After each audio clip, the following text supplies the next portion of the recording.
믿음이라고 하는 것은 세 가지 양상을 통해서 나타납니다.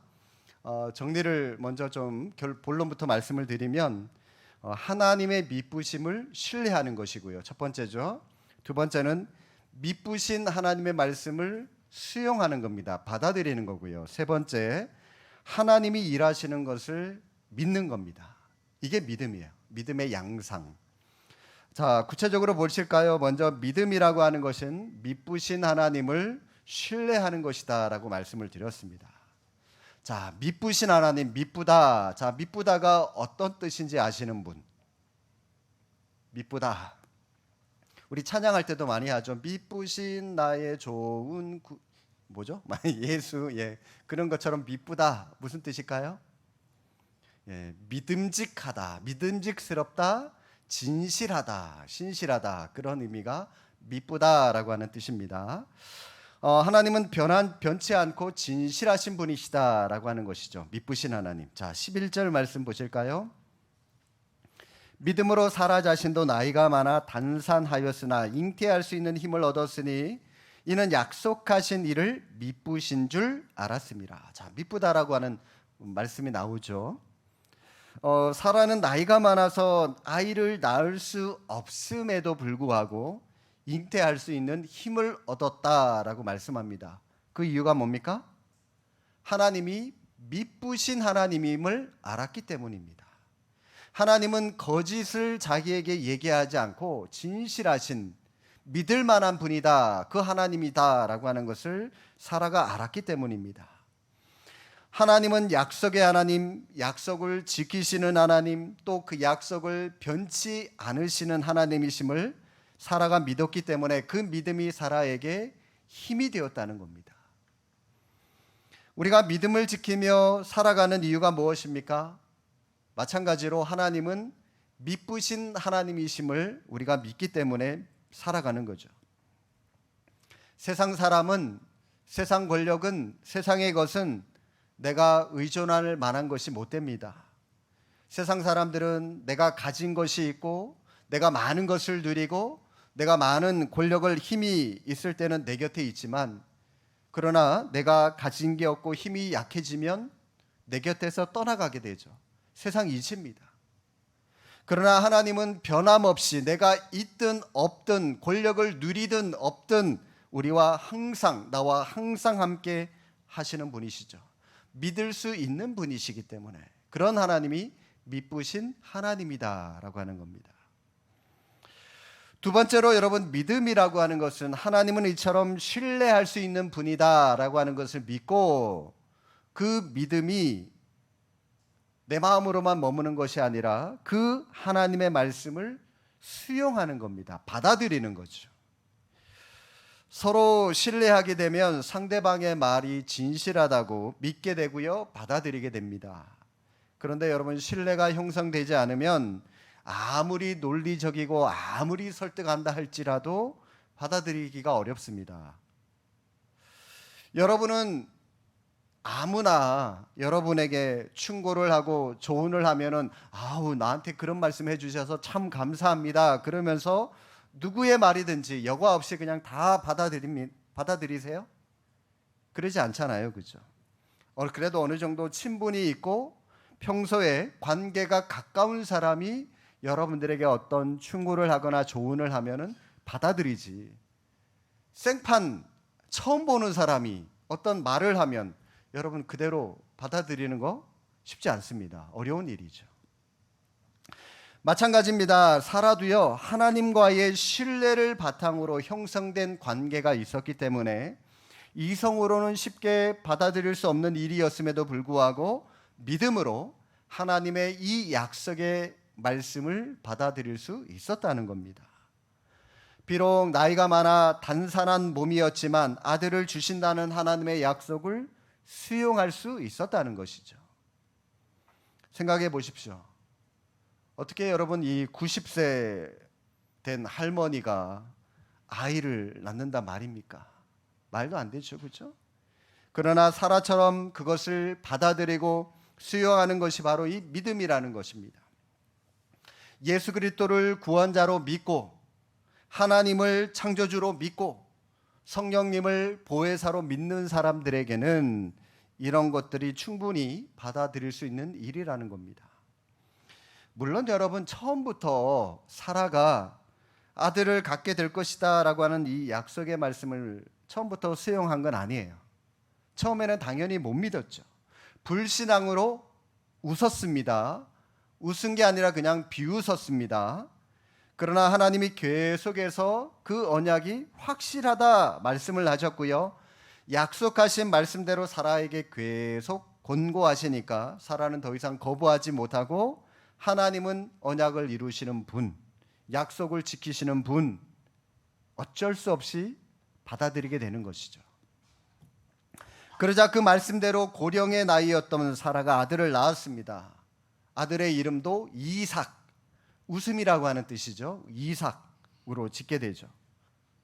말 그대로 늙은 할머니에게 아들은 무슨 아들이야, 하나님 참 웃기시네요 하고 사라가 하나님을 향하여 비웃었는데, 그런데 그 비웃음이 아닌 게 아니라 정말 하나님께서 경수가 끊어진 할머니의 몸에서 아들을 잉태하게 하셨고, 때가 되어 아들을 낳게 되자 사라는 너무 기뻐서 웃게 되죠.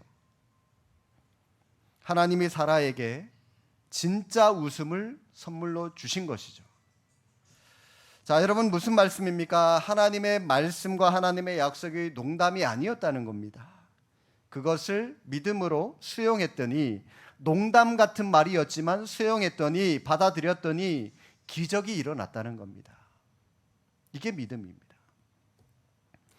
그러므로 우리는 사람의 판단이나 사람의 지식으로 우리가 이 땅을 살아가는 것이 아니라 신뢰할 만한 분의 하나님의 말씀을 듣고 그 말씀을 받아들이며 살아가는 것이 우리에게 필요합니다.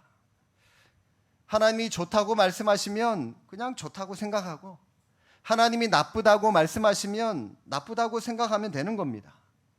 하나님이 하라고 하면 되는 거고요. 하지 말라고 하면 안 하면 되는 거예요. 예를 들어 하나님이 믿지 않는 자들과 결혼하지 말라라고 말씀을 하셨죠. 그 말씀에 그냥 순종하면 되는 거예요. 이전에 그 청년들 사역할 때 결혼 문제에 대해서 정말 많은 신앙 상담을 했었습니다. 제일 많이 묻는 질문 가운데 1위가, 목사님, 저 여자 정말 사랑하는데, 그런데 그 여인이, 그 여자가 교회를 안 다녀요. 하나님을 안 믿어요. 목사님, 정말 사랑하는데 결혼할까요 말까요? 제가 뭐라고 얘기를 할까요? 하지 마. 제 얘기가 아니라 성경에 나온 말씀입니다. 결혼에 대해서 잠깐 말씀을 드리겠습니다. 구약 성경에 보시면 신명기 7장에 하나님께서 가나안 땅에 들어가시는 이스라엘 백성들에게 뭐라고 말씀하시죠? 이방 민족 그들과 혼인하지 말고, 내 딸을 그들의 아들에게 주지도 말고 그들의 딸도 네 며느리로 삼지 말라라고 하나님께서 분명히 명령하셨습니다. 이유가 뭡니까? 이방 민족인 그 가나안 족속들이 이스라엘 백성들을 유혹을 해서 다른 신을 섬기게 할까 봐 염려하셨기 때문이죠. 자, 요게 구약 성경에는 그런 연유였는데, 자, 이게 신약에 와서는 고린도전서 7장 39절에 보면은 재혼하려고 하는 사람이 있습니다. 그런데 조건을 뭐라고 얘기를 하냐면 주 안에서만 재혼해라 말씀하시고요. 고린도후서 6장 14절, 여러분 너무나도 잘 아시는 구절입니다. 너희는 믿지 않는 자와 멍에를 함께 매지 말라, 분명히 말씀하시죠. 만약 여러분 농부가 밭에서 이 밭을 가는데, 이 한쪽은 이 멍에를 매야 되는데 한쪽은 소가 매고 한쪽은 나귀가 맵니다. 서로 다른 짐승들이 멍에를 매고 쟁기질을 한다면 여러분 어떤 일이 벌어질까요? 분명히 여러분 이 멍에가 매겨지면은 한쪽으로 이렇게 기울어지게 되고 말 겁니다. 왜냐하면 이 소와 나귀 두 동물이 키가 다르고 무게가 다르고 걸어가는 속도도 다르고 걸음걸이마저 다르기 때문에 쟁기질은커녕 두 동물 살갗이 벗겨지거나 다치기만 할 겁니다. 쟁기질을 하려면 서로 비슷한 크기의 또 힘을 가진 소 2마리가 하든지 아니면 낙이 2마리가 하든지 같은 짐승들끼리 해야 되죠. 마찬가지입니다, 여러분. 신자와 불신자 사이에는 함께 좋아할 수 없는 근본적인 차이가 분명히 있습니다. 신자가 살아가는 목적은 하나님의 영광을 위해서 살아갑니다. 그런데 불신자는 자기 만족을 위해서 살아가죠. 그러니 당연히 신자와 불신자는 서로 가치관이나 사고방식이 다를 수밖에 없습니다. 부부는 함께 살아가면서 같은 목적을 향해서 서로의 가치관과 서로의 사고방식을 맞추면서 살아가야 되는데, 그런데 여러분, 신자와 불신자 부부라면 이 부부는 처음부터 좁힐 수 없는 간격을 전제로 이 가정을 시작하기 때문에 애초부터 하나가 될 수 없습니다. 하나가 될 수 없어요. 부부가 사실 둘 다 신자라고 해도요, 요즘 신앙을 지키면서 살아가는 요즘 시대에 얼마나 힘듭니까? 어려워요. 둘 다 신자라고 해도요, 제대로 신앙 지키면서 예배하면서 살아가기가 어려운 게 현실입니다. 그런데요, 신자와 불신자로 이루어진 부부라고 한다면 불신자인 배우를 신자로 바꾸든지 아니면 신자인 내가 불신자가 되든지 둘 중에 하나로 바뀌지 않고는 절대로 그 가정은 하나가 될 수 없고요, 조화를 이룰 수 없습니다. 서로에게 이 신앙적인 문제 때문에 주일을 섬겨야 되냐, 아니면 여행을 가야 되냐, 아니면 봉사를 해야 되냐, 11조를 해야 되냐, 아니야 믿지 않는 남편은 또 하지 마라 그러죠. 이런저런 많은 부분 때문에 서로 스트레스 받고 그 가정은 결과적으로 깨질 수밖에 없어요. 신앙생활 제대로 할 수 없다는 겁니다. 그래서 주님께서 처음부터 믿지 않는 자와 아예 멍에를 같이 매지 말라라고 말씀을 하신 것이죠. 그래서 저도요, 왜 이왕이면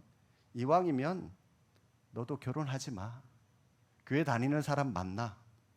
그렇게 청년들 많이 권면을 했고요. 실제로 찢어지고 헤어져서 믿는 그런 가정 안에서 결혼하는 그런 청년들 많이 봤어요. 또 지금까지 잘 살고 있고요. 이런 하나님의 명령을 받아들이는 것이 바로 믿음이라는 겁니다. 수용할 줄 아셔야 돼요.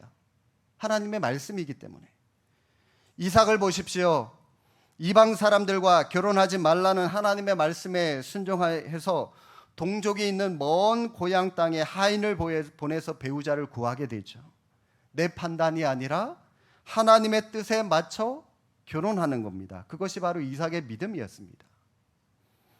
불신자와 결혼하고자 하는 이유가 뭡니까? 진짜 사랑해서요. 말도 되지 않는 말 하지 마십시오. 그 사람이 가진 조건이 좋기 때문이죠. 하나님의 가치보다 세상이 보는 조건, 그 사람이 가진 조건이 좋으니까 그 사람하고 결혼하려는 거죠. 잠언 31장 30절에 이렇게 말씀합니다. 고운 것도 거짓되고 아름다운 것도 헛되나 오직 여호와를 경외하는 여자는 칭찬을 받을 것이다. 이 말씀처럼 믿음 좋은 아내, 믿음 좋은 남편을 얻는 것이 가장 가정을 행복하게 하는 축복의 지름길이 되는 줄로 믿으시기 바랍니다. 셋째로 사라를 통해서 우리가 알아야 할 믿음의 양상은, 믿음은 내가 일하는 것이 아니라 하나님이 일하는 것을 믿는 것입니다. 사라는 처음 90세의 아들을 주실 것이라 라고 하는 하나님의 약속을 믿음으로 수용하지 못하고 먼저 잔머리를 굴렸어요. 자, 어떻게 잔머리를 굴렸죠? 진짜 내 남편이 지금 100세가 되었는데 이 남자가 정말 이 아들을 낳을 수 있을까? 의심하고는요, 그 남편을, 아브라함을 자기 몸종인 하갈에게 먼저 동침을 하게 합니다. 여러분, 남편의 생식 기능을 먼저 테스트를 한 거예요. 자기 딴에는 잔머리를 굴린 거죠. 그랬더니 야, 이 하갈이 진짜로 아들을 낳았네. 예, 통과했어요, 그죠? 예, 잔머리를 굴렸는데 통과했습니다. 그런데 이스마엘이라고 하는 아들을 낳았는데 이렇게 잔머리를 쓰면 어떻게 되죠? 최선의 결과를 얻을 수가 없습니다. 더디더라도 잔머리를 굴리면 안 돼요. 사라가 잔머리를 굴린 결과 오히려 그녀의 마음은 진짜 마음의 평화를 얻지를 못합니다. 왜냐하면 하갈이 남편에게서 아들을 낳자 자존감이 높아져서 자신의 여주인인 사라를 멸시하기 시작하죠. 사라만 멸시받았습니까? 오늘 중동 지역 보십시오. 이 아랍 사람들 다 이스마엘의 후손들 때문에 지금 이 중동 지역 끊임없이 테러와 전쟁이 일어나고 있지 않습니까? 이 종교 때문에. 아직까지도 2000년이 뭡니까? 아직까지도 수천 년이 지난 아직까지도 그 후손들로 인하여 이 중동 지역이 조금도 잠잠할 수가 없는 것이죠. 여기에서 우리가 알 수 있는 건 뭡니까? 믿음은 내가 잔머리 굴려서 내가 나서는 것이 아니라 하나님의 때를 기다리는 것이구나 라고 하는 것입니다. 늘 강조하는 말씀이지만 믿음은 하나님이 주시는 것만큼 내가 반응하는 거예요. 그래서 믿음은 사람에 따라 분량이 다 다르기 때문에 믿음도 은사라고 할 수가 있는 것이죠. 은사. 억지로 믿는다고 해서 믿으려고 해서 믿어지는 것도 아니고요. 노력한다고 또 어떤 공로를 쌓아야 한다고 해서 믿음이 자라는 것도 아니에요. 하나님이 주시는 자극 앞에 반응하고 행동하는 것, 이게 믿음이라는 겁니다. 사라가 왜 이 몸종인 하갈을 남편과 동침하게 했습니까? 하나님이 자녀를 주신다고 하셨는데 사라는 자신의 몸도 의심했을 뿐만이 아니라 남편도 생식 기능이 있는지 진짜 남편도 의심했기 때문에 먼저 테스트가 필요를 했던 것이죠. 주신 약속을 끝까지 믿지 못하고 기다리는 것이 없었다는 것입니다. 반응하고 곧바로 행동하지 않았습니다. 수용하지 못하고 거부했죠. 하나님이 일하신다는 것을 수용하지 못하고 하나님의 계시를 받아들이지 못하고 계산부터 했어요. 계산부터.